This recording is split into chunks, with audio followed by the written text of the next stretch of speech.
Welcome to the Spotlight DMV, where we shine a light on the extraordinary people, events, and stories making a difference in Prince George's County and the DMV. It's your girl, Rose, and today we're diving into a phenomenal production that's not just a performance, it is a movement. The Renaissance is a one-day musical experience happening February 23rd right here at the Black Box Theater in Silver Spring, Maryland. This production tells the untold story of Philip Peyton Jr., a visionary who paved the way for Black Harlem to become the cultural and creative hub it is known as today. Joining me are the talented creatives behind this project. Please welcome Ericka Black, founder of In the Black, and Kalim Johnson, creative director. Welcome to both of you. Thank you. We appreciate you having us. Yes, I'm excited to just jump right in. So first and foremost, Ericka and I know each other through social media, the power of social media. And so you have been promoting an event that you had last year during Christmas. And then you reached out to me. You were like, hey, Rose, my next event is a musical. And I was like, hold up, what do you mean a musical? Are you in a musical? She's like, no, I'm producing a musical. And I was like, oh no, I gotta get the scoop. I gotta get the scoop. So I'm excited to be here today to talk all about it. So to kick things off, can you both introduce yourselves and share your roles in bringing the Renaissance to life? So we'll start with you, Ericka. Oh, thank you. I'm Ericka Black, and just a little bit of background about me. I'm actually a real estate agent. I work with Coldwell Banker, and so I also have. Go ahead. Huh? Introduce yourself. Oh, I'm Kalim Johnson. I've been in sales and marketing for over 17 years. Marketing is what I do, and I also create. So I've been working with Ericka on a couple of projects, and this is one of them. Yes. So yeah, we're excited to bring forth this musical, and so you wanted to know as far as what additional background about us. Well, so I knew that you were a real estate agent. And that's why I was trying to figure out like the musical piece of it. I was like, oh, she has a lot of talents. You know, she could probably sing and dance. So how did this all come about? Like, you woke up one day and you're like, oh, I'm going to produce a musical. Well, actually, we do a lot of powwowing as far as Colleen being my strategic advisor and creative director. So we're just always like just brainstorming, like, how can we launch this into something big, something bigger, something to impact the community, and just to be a change. So we're just brainstorming. It's like, okay, you're in real estate, and we should also talk about untold stories that are in real estate. And so Philip A. Peyton Jr., he was a real estate developer in Harlem. Like he actually developed Harlem. And it's a story that people don't usually talk about at all. So we said, hey, why don't we bring this to life? And it just was like, okay, let's do it. Let's start looking for theaters and let's just start writing this thing. And so it just kind of happened overnight, right? Like, Yeah, and I think for me it was an opportunity to do something that was a little bit more creative and not the typical Black History Month stuff that we've experienced for the last decades. There's a lot of characters creating history that have created history that go unnoticed, and so it was an opportunity to tell a great story. I agree because I had never heard of Philip Payton, and so when I looked him up and I saw that he was in the real estate industry, then I was like, okay, now I see the connection and why the story probably resonated with you. Yeah. And so, Kalim, have you done any other plays, musicals, I theater? promoted concerts and things of that nature. I haven't done a play. Maybe when I was younger, I think I did a play when I was younger, but nothing serious. This is my first time diving into. This is tricky because this is more so about the culture and the music, and we're telling the story of the music and of the culture through the eyes of Philip Peyton Jr. So he's going on a journey from that period to today. So I think that that is a great segue into some of the unique elements of the Renaissance and how it blends history with a modern day traveler. And that really stood out to me. I was like, this is a bit of sci-fi, in a musical. So tell us a bit about how the storyline came together. Yeah, so we were talking, and I was like, I want to have a Black Scrooge. He was like, what? I was like, yeah, we need to have like a Black Scrooge situation. And so eventually he caught on. He was like, oh, yeah, that makes sense. So we can take this gentleman from the 1920s where he um, did the real estate development. And I told him, like, why don't we expose them to everything that we have done since then? And so then we said, well, why don't we make this musically? Why don't we have different music from the different time periods, like the civil rights movement, Black Lives Matter, like whatever's happened in between? Why don't we do that? And then it was like we should add some dance to that. Let's add all the different elements. So it's just us powwowing, just us talking. We have a good synergy where we can create something special. Yeah, I think that it was it, I told myself I would never tell someone no in regards to their creativity. If they really feel like they can do it, then go for it. And it's hard. It's hard not to say no when you think something may be a little bit overwhelming. Yeah. But sometimes you just got to let it happen. Well, I like that. Talk a bit about that, about that journey of getting the story together and having to kind of let go and let God. Yeah, it's just when you have two creators or three creators in the room, everybody thinks they have the best idea. Yeah. And so you may peak at a certain point, but so you feel like it's final. It's good. It can't get any better. But then one of your partners come with a new and bright idea, and it's hard for you to accept it at first because you've already capped it. Like it's done. It's good. And so the other person comes with this new idea. So when she mentioned the Scrooge thing, I was kind of like, come on, son. Like, bugging. But then as I started thinking about it, I was like, wait a minute. So I think the great thing about collaborating with someone on projects like this is just opening yourself up and being a sponge and not being so shut off, and it has to be you, because you may block out something that's potentially very beautiful to the art.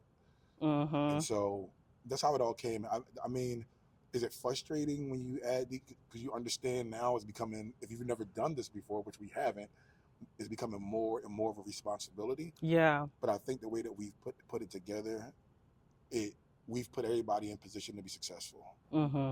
Yeah.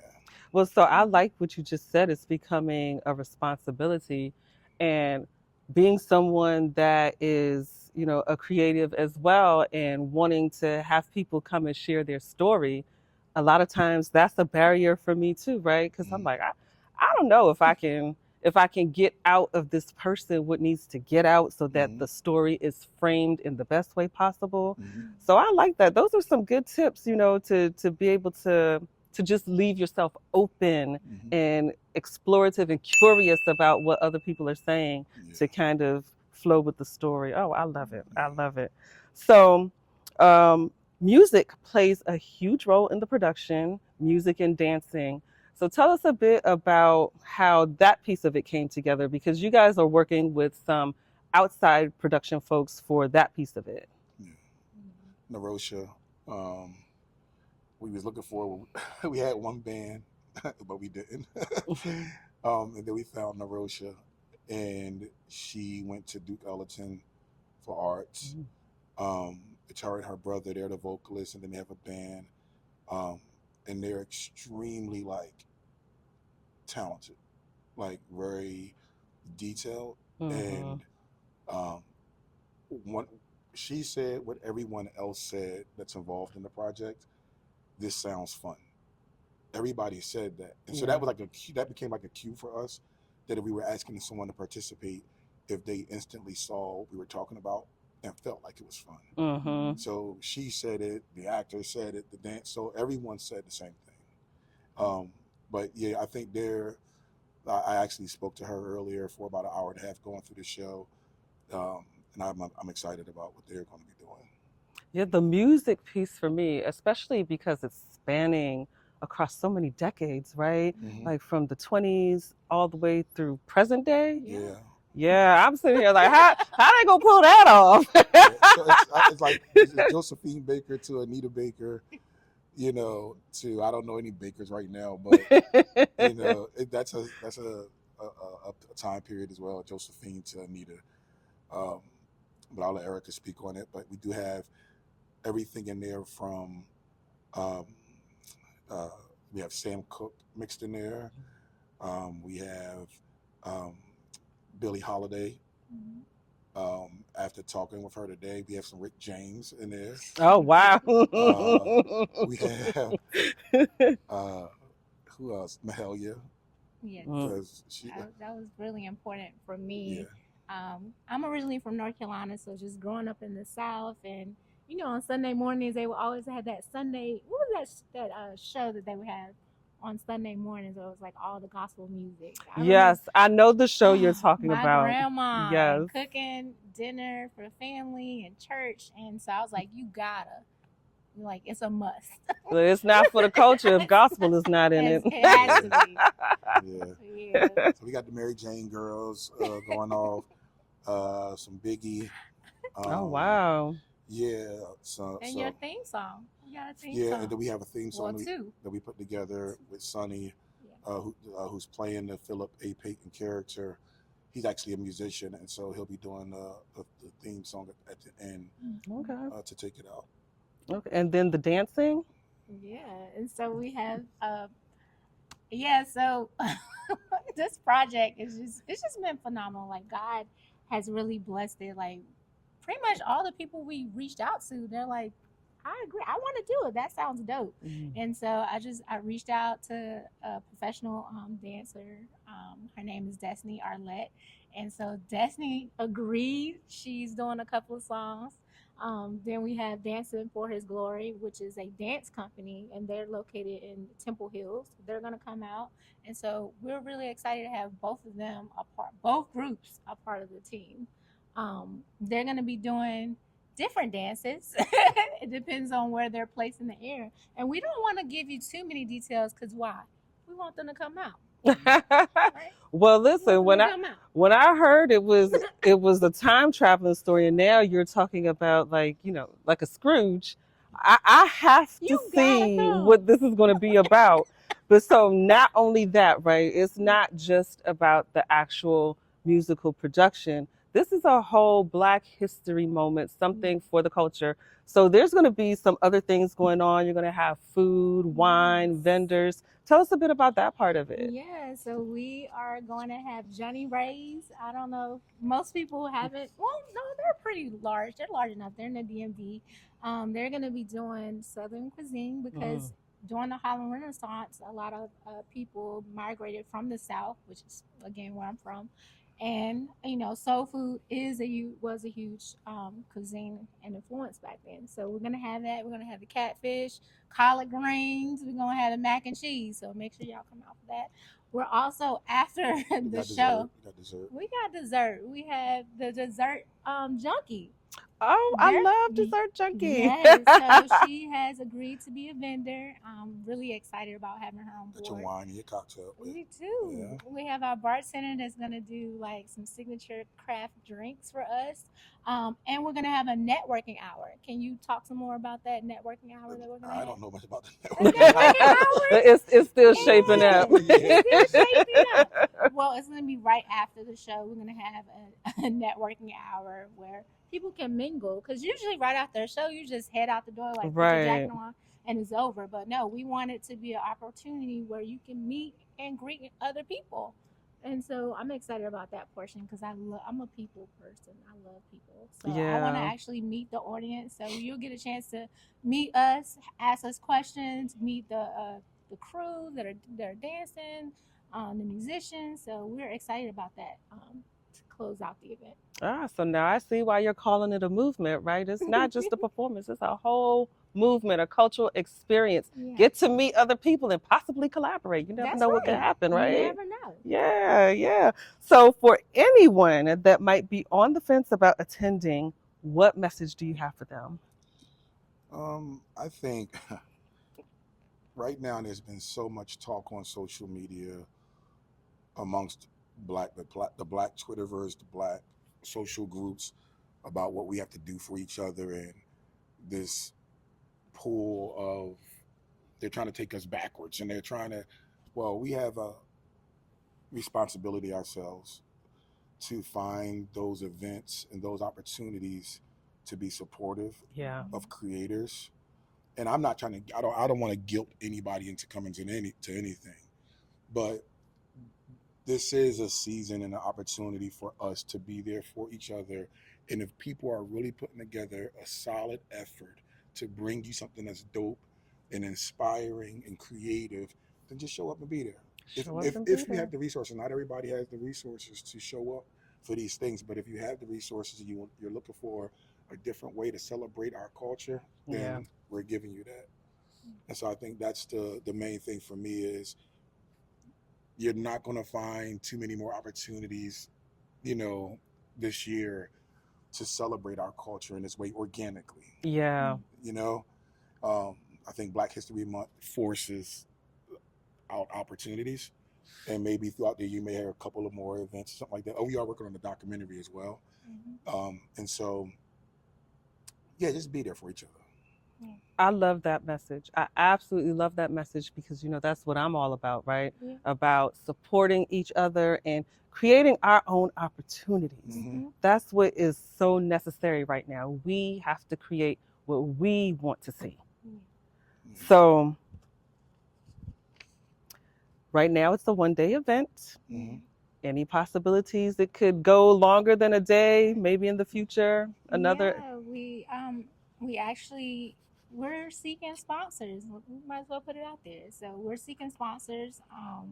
It is going to be something very special. We put our heart and soul into this. So it is something that we would love to take on the road. We talk to the actors. We talk to everyone. And they're like, yeah, we would love to go on the road. It would be great to have this in Atlanta or all the other major cities. So that is something that we have a vision for, that is a possibility, but the reality is it costs money. Yes. So you can support us. We have the link, which is the Black Renaissance. Eventbrite.com. And there you can donate if you would like. That's one way that you can give. But to answer your question, we would love to do that. We would love to do. Heard it here first, y'all. Okay, so you have the Eventbrite, and where else can people follow you and stay connected with what's happening at In the Black? Yeah, so we have a Facebook page, it's In the Black by Ericka S. Black. We also have Instagram, it's the same exact thing. You can follow us, and then, of course, you're going to spotlight us, so they can just tag us and add us on in, right? Yeah. And also, I would suggest that people maybe suggest ideas as well for future. I think some people have brilliant ideas, but they don't know how to execute, or sometimes they just want to sit back and watch what it is there. And so suggestions always help as well. Yeah, we're open to that. I love it. So guys, I've been, I know DC Music Summit, Dior Ashley Brown, she had some discussions around, do you have to leave the DMV area to make it as a creative? And so I really like how things are shaping up. They're telling y'all, if you have your ideas, bring your ideas, and we'll see what we could do. So I created in Hagerstown, for crying out loud. I'm serious. I've done an event called the Black Economic Empowerment Summit in Hagerstown, and all types of events.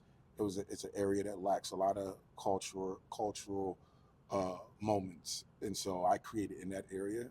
And it is a lot easier because it's a lot cheaper and things of that nature. But if you can do it there, you can do it anywhere. Exactly. Create what we want to see. I love it. Well, thank you both for joining me today.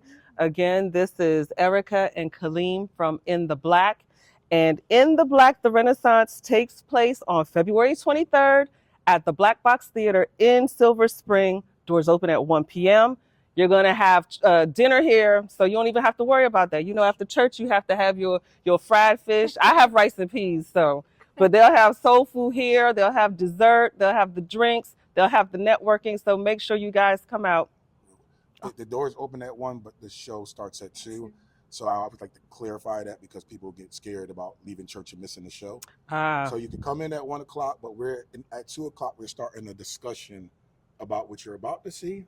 At 2:30, there'll be an intermission, and at 3 o'clock will be the actual performance. Oh, so there's a panel discussion at 1 o'clock? Yeah, 2 o'clock. At 2 o'clock, Yeah. okay. So doors open at 1, and then everything begins at 2 o'clock. Yeah, because we wanna have it a situation where people are engaging. So doors open so that you can meet all of our Black-owned businesses that are vendors. So we want to make sure that everyone has the opportunity to meet. Yeah. Okay, great. So I'll see you folks here on the 23rd. Yeah. Thank you both. Thank you. Thank you.